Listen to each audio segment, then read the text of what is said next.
To Tuesday's AT show, still to come, Strictly Superstars, Brendan Cole and Joe Wood are here. But my next guest is a classical Brit award-winning mezzo-soprano who sold more than 4 million records.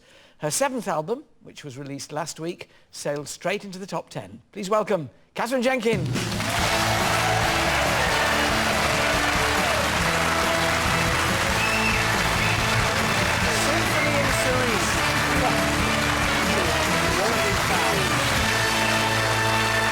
Now, Katherine, this is it. Believe it's described as your most ambitious album to date. Ambitious in what way?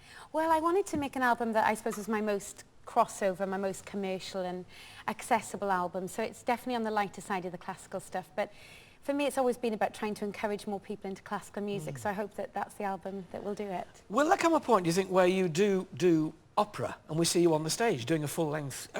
Covent Garden, dare I say, somewhere like that? Hopefully next year. Is that an ambition? It definitely is, yeah, because I've said this for a long time, that your voice as a mezzo-soprano doesn't develop properly until you're about 30.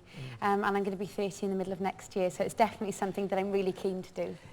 But it's a fiendish transition, Katherine, isn't it? We know this, you know, the populism, and as a populist, I totally understand. It's very hard, it's quite a quantum leap to make to what they might call the serious side of classical, isn't it? Yeah, well, I'm totally aware of the fact that when I do it, I'll probably get slated for it, and, you know, the core critics will not be happy. But, you know, I did train really hard at the Royal Academy, and I think it is about making it, you know, more popular and more accessible. And if certain artists can do that, and I don't want anyone to ever feel like, you know, intimidation when it comes to classical music.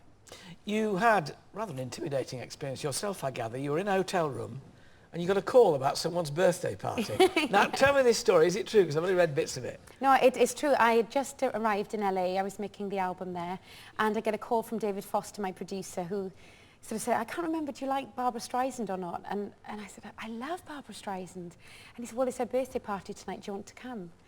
And I turned up, and within a few minutes of arriving, David was telling everyone we were making this album together. And suddenly they said, well, she has to sing for Barbara. And I hadn't warmed up. I was really jet-lagged, you know, totally put on the spot. But there, you know, the room was full and everyone was waiting for me to sing. So I sang O mio bambino caro. And Hugh Jackman was there, Sidney Poitier, Warren Beatty. And standing right in the middle, listening to me sing, was Barbra Streisand. And she was stroking her dog Samantha. Oh, it's a bit like M in the Bond films, isn't it? You must be really petrified. I was petrified. And I think I managed to, you know, stay calm and look composed on the outside, but on the inside I was really panicking. I thought, oh my gosh, how's this happened, you know? What did she say?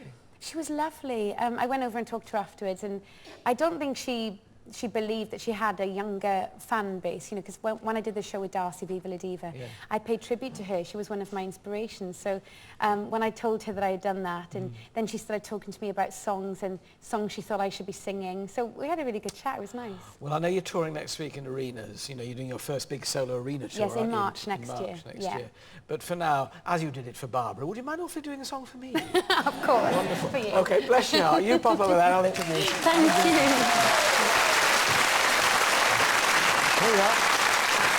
This is it, Believe, performing a song that took American rock band Evanescence to the top of the British charts with Bring Me to Life, Katherine Jenkins.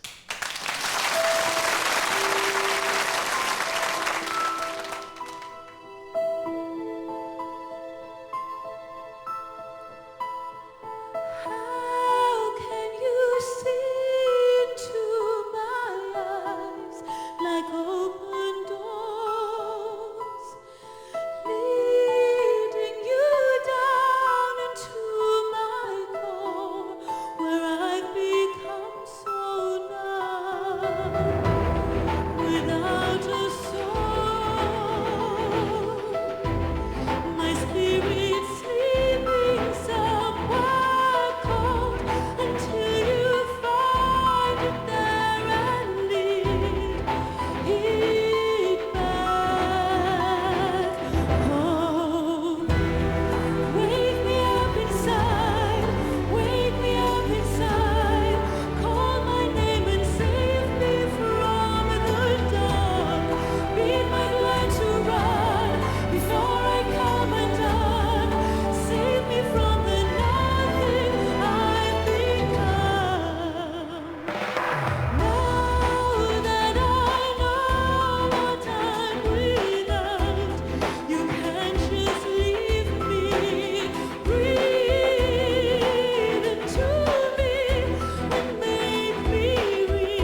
Goodness me. Catherine's album, Believe, is out now. Do you know I have some front room here, don't I, really? Thank you very much.